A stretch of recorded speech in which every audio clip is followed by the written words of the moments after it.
Setelah Partai Nasdem kena kasus korupsi, partai pendukung Anies yang lain, PKS, terkena kasus kekerasan seksual. Salah satu anggota legislatif dari PKS, Bukhari Yusuf, dilaporkan oleh istri keduanya karena melakukan kekerasan. Disebutkan bahwa dia menginjak istri keduanya itu saat hamil hingga pendarahan. Fatwa itu pendapat. Fatwa bisa didebat. Fatwa tidak mengikat. Fatwa itu opini, tidak suci, meniscayakan toleransi. Dan sebaik-baik fatwa, suara hati nurani. Inilah Fatwa Guntur Romli. Assalamualaikum warahmatullahi wabarakatuh. Salam sejahtera untuk kita semua. Shalom, shalom aleichem, om swastiastu, namo buddhaya, widek dong tien, rahayu, salam Nusantara. Anies Baswedan beserta koalisinya, Koalisi Perubahan, tampak semakin panik dan semakin nyungsep. Minggu lalu, dalam acara Milad PKS, baik Anies dan Yusuf Kala melakukan serangan-serangan terhadap pemerintahan Jokowi. Kemudian dalam pidato di depan relawan, Anies juga melontarkan nyinyiran dan sindiran kepada lawan politiknya, khususnya kepada Pak Ganjar. Anies nyinyir kepada Pak Ganjar yang mengatakan bahwa yang punya hobi lari pagi hanya untuk diposting di media sosial. Dan yang unik, Deddy Sitorus dari PDIP memberikan respon bahwa Pak Ganjar memang punya hobi lari pagi, tapi kalau Anies mungkin lari dari janji. Kepanikan Anies dan koalisinya itu merupakan imbas dari kasus korupsi yang menerjang Partai Nasdem, salah satu pendukung utama Koalisi Perubahan dan Anies Baswedan. Mereka semakin panik karena yang diangkat sebagai PLT Menko Info adalah Profesor Mahfud MD. Orang yang punya integritas dan dikenal sangat berani membongkar kasus-kasus korupsi. Gimana mereka nggak semakin puyeng? Sudah sekjen Partai Nasdem ditangkap, ditahan oleh kejaksaan, penggantinya pun Prof. Mahfud MD yang terkenal garang memberantas korupsi. Setelah ditunjuk oleh Presiden Jokowi sebagai PLT Menko Info, Prof. Mahfud pun langsung tancap gas.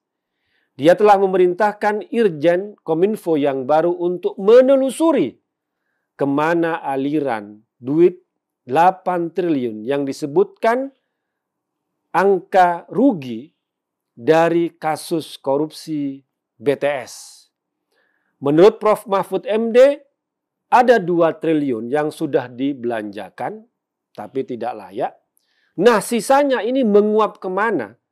Nah, ini yang sekarang dicari, diperintahkan oleh Prof. Mahfud MD kepada Irjen Kominfo untuk melacak kemana lari uang dari total kerugian yang disebutkan 8 triliun itu.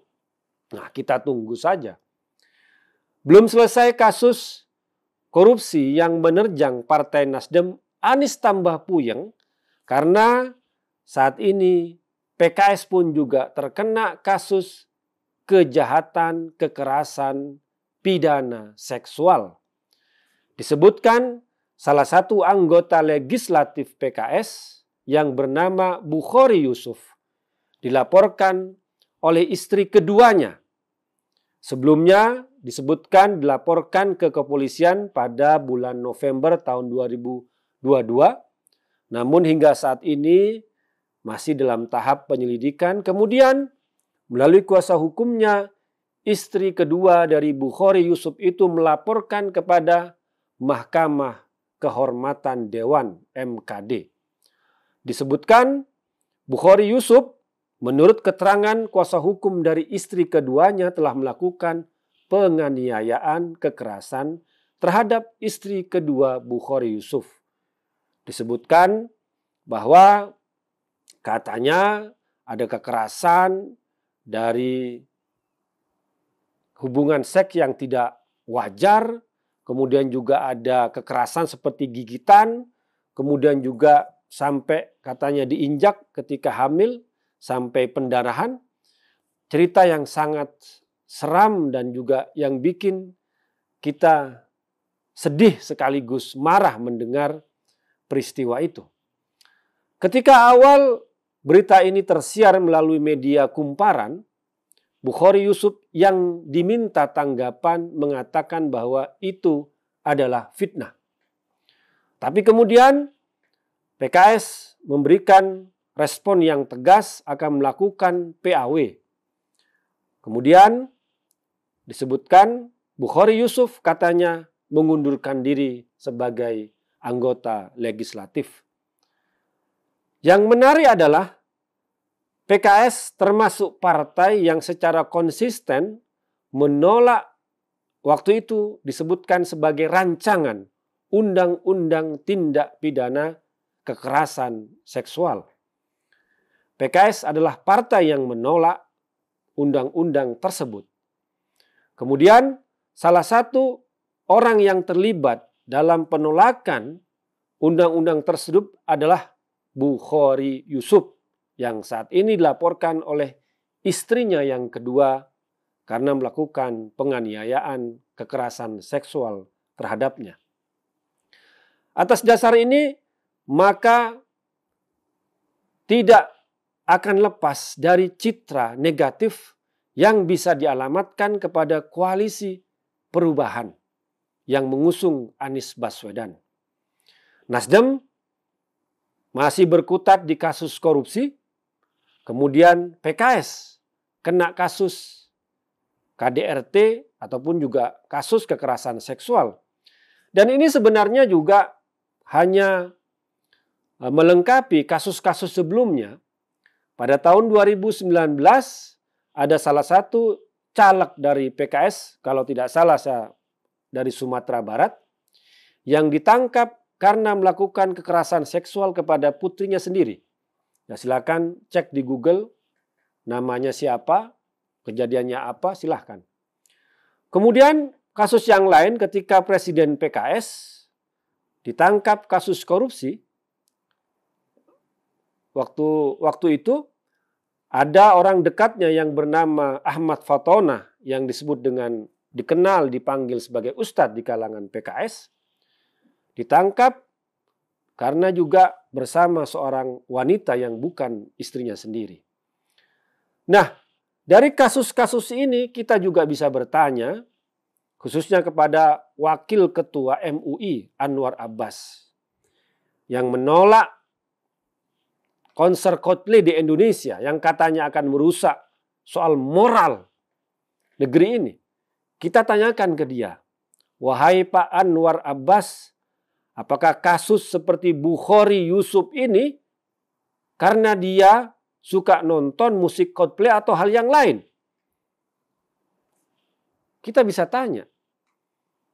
Jangan hanya sok ngurus moral orang lain tapi moralnya sendiri tidak diperhatikan. Kalau kita membaca sejarah dari Bukhari Yusuf ini sangat kental pendidikan keagamannya. Dia lulusan Lipia di Jakarta, kemudian S1-nya di Madinah, S2-nya di mana itu Pakistan atau bagaimana. Tapi intinya adalah ini orang sangat kental dengan pendidikan keagamaan. Tapi ternyata kelakuannya jauh dari moralitas, dari tuntunan agama itu sendiri. Maka tidak menjamin orang yang merasa paling suci, merasa paling agama, merasa paling membela agama, tapi ternyata ya moralitasnya bisa dipertanyakan kalau kita melihat kasusnya Bukhari Yusuf ini. Maka dari itu kita jangan pernah terperdaya, jangan pernah tertipu oleh orang-orang yang suka menampilkan simbol-simbol keagamaan, bicara soal moralitas, bicara soal kesucian ya bisa jadi dia hanya menutupi keburukan yang ada dalam dirinya sendiri. Demikian, wassalamualaikum warahmatullahi wabarakatuh.